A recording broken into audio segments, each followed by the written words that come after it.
Today, we learn that Amazon isn't nearly as calculated as we all think, and that retail media is going through an inflection point that can't be ignored.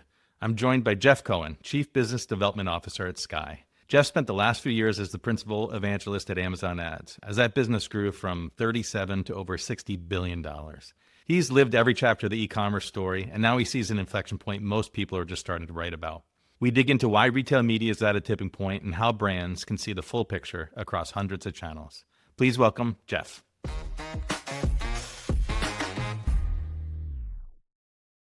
Jeff, thanks so much for being here. Appreciate you having me. Jeff, since we last spoke, I read something that you talked to a recruiter and you said there was only one job you would take. It's evangelist at Amazon. And then somehow that manifested. Are you a Jedi? Like, walk me through how that happened. What was that like? Yeah, well, she wasn't actually a recruiter. She was a former Amazonian who tried to recruit me. She wanted to recruit me to do like evangelist type of work for her company, and I said the only company I would ever go do that for is Amazon. I felt that that is what in my career I felt like that is what I had been doing for a number of years. When Amazon Ads first came out in 2016, nobody really knew what it was, how to use it, what the terminology was, what the strategies were. So when we were developing software for that, I was also out on the circuit, if you will, teaching people how to use Amazon advertising. She happened to know somebody at Amazon and reached out to them and said, "Hey, if you've ever been looking for an evangelist, this is the guy to hire." That led to what they call at Amazon a coffee chat, which is like an informal interview. And at the end of the interview, the hiring manager said, "You scare me." And I said, "Is that good or is that bad?" And he said, "Well, everybody here is very engineering product focused." He goes, "You are product marketing focused, and we don't have a lot of that. So I'd love to bring you on my team to be this connectivity between the developer community that we're trying to build and the market, to try to take what we're building and share it with the market, and then take what the market is looking for and bring it back to the product teams." And so that was kind of how I got the job as the, Amazon Ads tech evangelist. I love it, man. I think I'm going to set a goal for myself this year to hire at least one person that scares me. We'll see how it goes.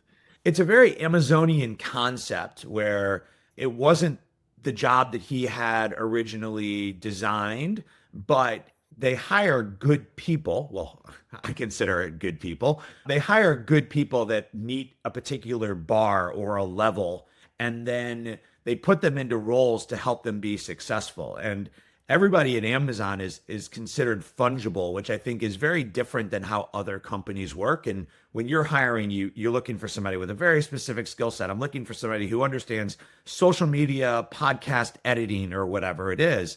Amazon doesn't look for that skill set. They look for a skill set across like a leveling guideline.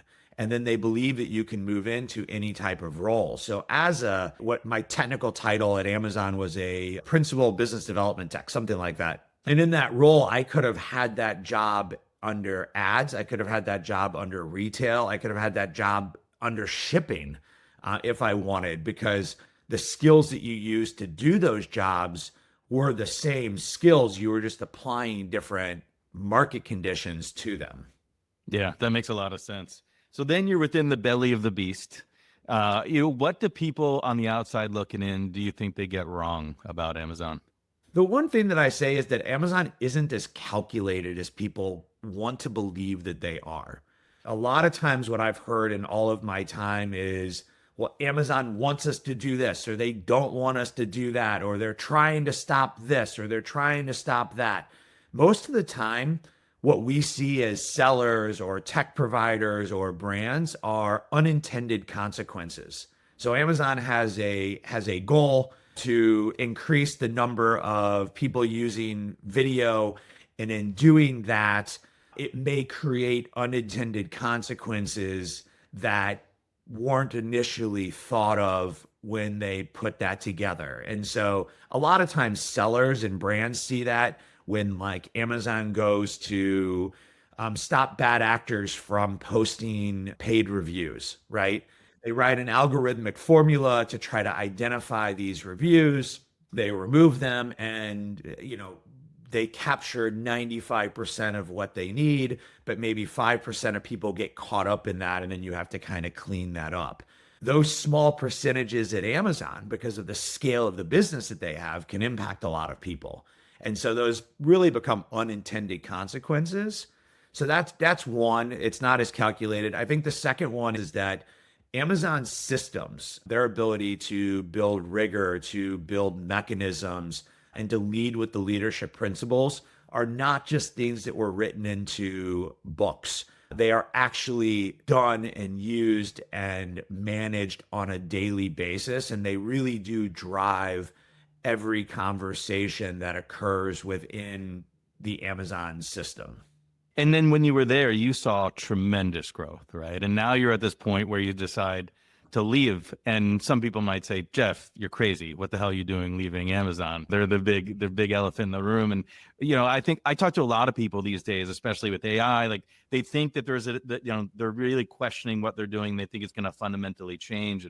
But you and I have been around a while. We've seen patterns where the timing's just not right. I remember when early video days, when Brightcove was around, we're talking about in-video purchasing for e-commerce. Never really happened. But you see an inflection point happening right now, obviously, that you believe in. I'm curious, like maybe first starting with like the human journey to do that. Like you talking to your family, you're like, I'm seeing this thing. What's that look like? Yeah. So, listen, I think there's the mathematical equation behind things, right? What am I making at Amazon? What do I have the projection to make? Where's the stock going? What type of upward mobility do I have? I think you have to constantly question those type of things. And that was something that I did almost on an annual basis. I would kind of set goals for myself for the next year of where I wanted to be so that I could look backwards and I could see if I would get there. And then I take like a predictive model of do I believe I can get to where I want to be? So I think that that's one side of it. I think the second side of it is from an individual learning perspective. Do I have capacity to continue to learn within my current role? Do I have upward mobility? Can I get increased scope? Quite frankly, when I was at Amazon, I started to become comfortable in my job. I had been doing the same thing for 2 or 3 years. I was successful in doing it in terms of like my reviews and the processes.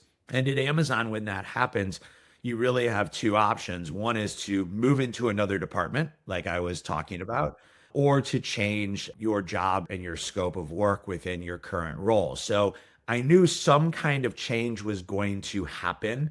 Either I was going to change and take on a different responsibility, or I was going to leave to go to a different department, or I was going to leave to go outside of Amazon.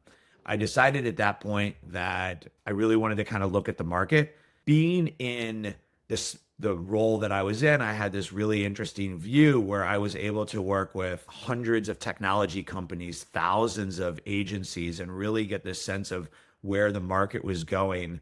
I had spent a personal journey of about a year really diving into AI, trying to understand fact from fiction, trying to understand how it can drive me individually and how it could drive businesses. And when I met with the team at Sky, they actually originally came at me with a product management job. And I talked to the head of their product team. It just wasn't the kind of work that I wanted to be doing, but I was really intrigued by what they were doing because I got this really deep under the hood look at where their business was at, but more importantly, where they wanted their business to go. And when I sat back at the end of the day, I said to myself, if I was going to go out and build a company, these are the things I would be building. And so when I looked at the opportunity to come into an enterprise organization, be on the C-suite of the business, help drive the business forward, that led me to kind of go back to the CEO. And effectively what I said was, I don't think this is the right role for me, but I think this is the right company for me. So if there's a position that fits what I'm looking for in the future, I'd love to figure it out. And then a few more months passed, and that's when they had an opening on their business development team, which fit more in line with where I had interest and where they had interest. And here we are today. I'm seeing a trend here where you're very clear about what the role is that you want, regardless of what they're telling you they need at that moment. I love that. When I was on the executive team at Seller Labs, I grew an individual confidence that either one, I wasn't going to get fired, right? I had grown past in my career to know that I could be successful in a role and that I wouldn't necessarily be fired. But if anything ever happened at the business and I was let go, right? Because there's other reasons you could be let go besides performance.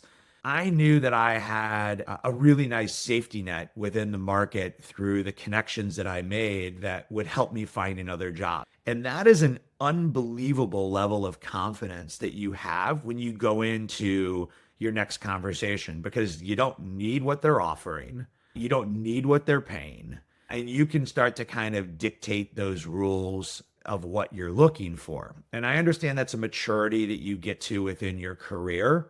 But I've even tried to instill that into my kids who are very early in their careers to say, like, when you can speak with that confidence, it comes across to the people that you're speaking to. And you can really, truly like sit down with somebody and talk about how do we build something great together. Chalk up a lot of it to the confidence that I built back at Seller Labs. And I proved myself when I was at Amazon. I definitely had imposter syndrome. Like I didn't believe that I belonged there when I first joined. And so I was like proud of myself, if you will, for being able to not just succeed, but thrive within the Amazon culture and then, parlay that into, what I'm doing today. Love it. I love that story. And so now moving past the human aspect of it, you're seeing this inflection point as you make this decision. What is that inflection point that you're seeing? Yeah. So what I was seeing in the market was that, and it's kind of funny because what I saw a year ago, I'm starting to see people write about today, and it's along the same lines, which is that there's a maturity that's happened within performance advertising, right? There's only so many keyword impressions that Amazon can serve, and there's only so many brands that can bid on those impressions. And so advertising was very simple in the early days, right? You bought a keyword, it was matched to a search term, and using last touch attribution, they would tell you whether a sale occurred. But as that market has evolved and we've gotten into multi-touch attribution, it's opened up a whole nother world to say, well, what other factors are impacting the buy? And as brands have grown in the number of retail media networks that they participate in, they need to understand how that inflection is happening when they go to advertise on Amazon, but it drives a sale at a Walmart store, or they go to place a television ad on ESPN and it drives a sale to their website, or they place an ad on Prime Video, it creates discovery at Amazon, but then it creates a purchase at Home Depot, right? And all those things are part of the nonlinear journey of the shopper today. There's nothing wrong with what Amazon's doing, and Amazon's great at what they do it, but it's just one piece of it, right? If you look at e-commerce as a pie of total commerce, it's still a relatively small portion of the overall commerce pie. And so while Amazon is the large e-commerce giant, once you start to put Walmart and in-store into that equation, all of a sudden they're equal in size, right? And now you start to add these other omni-channels, and that's how enterprise brands are growing brands. And so that was really interesting to me, and I saw how brands were starting to shift their mentality of upper funnel advertising to its impact on performance marketing. And so I wanted to kind of put myself into the technology side of that, where we're connecting all of the dots of what's happening and helping, brands and agencies drive that omni-channel growth. I feel like I've heard 25 years of people struggling with attribution, and no one really seems to feel like they've solved it. Yeah, listen, I don't think you ever solve it, right? I don't think that we're solving a problem today that didn't exist 25 years ago, right? Measurement requires you have uniform data that allows you to be able to have a foundational base. And then you have to create the data measurement points and then track them with consistency, right? And so I always like to say, like, nobody really knows if your ROAS is 3.2 or 3.4. But if you're tracking with consistency and it changes from 3.2 to 3.4, that you know that you've incrementally improved. I feel like a lot of people are listening right now when you said data and I'm like, crap, my data sucks. What am I supposed to do? Yeah, I mean, listen, that's where all brands have to start, right? You have to start with that foundational layer of the data cleansing. How do you bring in different definitions of data from different retail media sources to have some common definition that allows you to look across those channels, right? Those are all the challenges that you're facing, whether you're an enterprise brand or whether you're a digitally native brand or whether you're an emerging brand, right? Yeah, yeah, totally. Jeff, I've heard you speak about, in retail media bubbles. I'd like you to talk me through like what are the bubbles and where are we at on them? Yeah, bubbles are constantly forming and popping. I think you kind of started this conversation off by bringing up like one of the ideas, which is like, do people have the right idea, but is it the right time? And a lot of times when you see bubbles burst, it's not necessarily because anything is bad. It's because the market wasn't ready for it, right? For those of us that are aged, I had more dark hair in a number of years ago than I have today. We know that like from the bubble burst of the internet one, the internet two, there were a lot of great companies doing great things. They just weren't there at the right time. And there are companies today doing what those companies did because the market finally caught up. So obviously one of the biggest bubbles that's out there is AI. And I think that one of the revelations that we've come to have with AI is that we all know it's going to be game changing, right? There's no doubt about it. But I think businesses are just now really getting into the how does this impact my organizational structure, my organizational design, my organizational operational efficiency. And so, like, we've developed some really cool in-house tools inside Sky that have allowed us to do things that used to take BI teams, weeks to come to the data, right? So we created an internal data lake that allows us to ask questions, allows us to see like who are the movers and the shakers, how is business going? And so we're starting to see a lot of that impact internally on our business. And then I think there's the secondary side of the AI, which is like how do customers use our tool in an AI world, which is their personal evolution into using the AI. So I think AI is one. I think one of the other, maybe it's a bubble. I don't know, but there's definitely been a massive growth around full funnel advertising, the expansion of DSPs. We used to think of DSPs as simple retargeting, remarketing type of functionality, but now they're true growth channels for finding audiences and expanding the reach of your brand. And so I don't know if it's a bubble or if it's more of an evolution of how brands are thinking today. Yeah, and it can be so overwhelming for people, especially with small teams, maybe a mid-market brand, with all the many years of experience you have. If you were coaching someone at a mid-market brand right now on what they needed to do with their small team, what do you think the advice is? Well, I think the first is, from a cultural perspective, you need to be driving AI as something that needs to be ingrained into everything that they're doing. I manage a team and I tell my team this all the time. They need to be spending the extra time to figure out where AI can create efficiencies and where it can and cannot be used. So, for example, the data lake, our company came out with this data lake. I've asked our team for this quarter, for Q1, to do everything the old way while also asking the data lake the question. And what I'm looking for is to understand how often is the data lake right? How often is the data lake wrong? And if we can get to a statistically relevant number to know that the data lake is right 95% of the time, then we can stop doing it the old way and just be dependent on the new way. So that's one way that I have kind of coached my team to think about it and to do it. I think the second thing for brands to be thinking about is what's going to move the needle for your business. There's so much noise in the market, right? Go on LinkedIn and just fly through your feed. There's so many people telling you what's right, telling you what's wrong, telling you where you should put your focus. Have a very specific strategy for your ICP. So know who your ideal customer profile is and make sure that the actions that you're taking are actually going to impact that business. Don't get caught up in all the other hype and noise that's out there that can't actually drive what you're trying to do. I had a boss give me this recommendation in the past, which is that like 25% of your time should be on like your administrative stuff. 50% on your time should be driving to what you have and what you're doing for the here and now.